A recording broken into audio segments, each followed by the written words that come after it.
আমরা তাদেরকে কঠোর হস্তে দমন করব। আমরা স্পষ্টভাবে বলে দিতে চাই, আগামীকাল আল্লাহর কসম করে বলছি, যদি আওয়ামী লীগের দোসর ফ্যাসিস্ট স্বৈরাচার শেখ হাসিনা যদি কোন দোসর এই 0 পয়েন্টে এই নূর হোসেন চত্র যদি আসে, একটাও ভালোভাবে হেঁটে ফেরত যেতে পারবে না। আমরা তাদের জন্য ইতিমধ্যে ঢাকা মেডিকেল পিজি হাসপাতালে বেড ফাঁকা করে রেখেছি। আমরা যে সকল আওয়ামী লীগের দোসররা জুলাই আগস্টে আমার ভাইদেরকে মেরেছে, গুলি করে নির্মমভাবে হত্যা করেছে, তারা কিভাবে এই গুলিস্তান নূর হোসেন চত্বরে সভা সমাবেশ করে, এইটা আমরা বৈষম্য বিরোধী ছাত্র জনতা আমরা দেখতে চাই।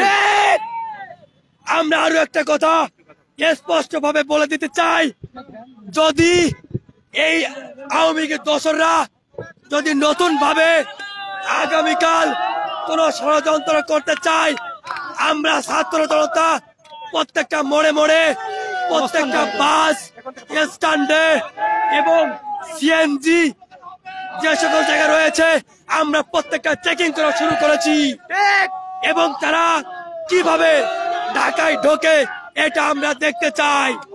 আমরা ছাত্র জনতা রাজপথ থেকে এখনো সরে যায় নাই, যতক্ষণ না পর্যন্ত আওয়ামী লীগের দোসর স্বৈরাচাররা এই রাজপথ থেকে বাংলাদেশের ইতিহাস থেকে মুছে না যাবে, যতক্ষণ না পর্যন্ত আওয়ামী লীগ দল নিষিদ্ধ না হবে, ততক্ষণ পর্যন্ত ছাত্র জনতা এই রাজপথে থাকবে।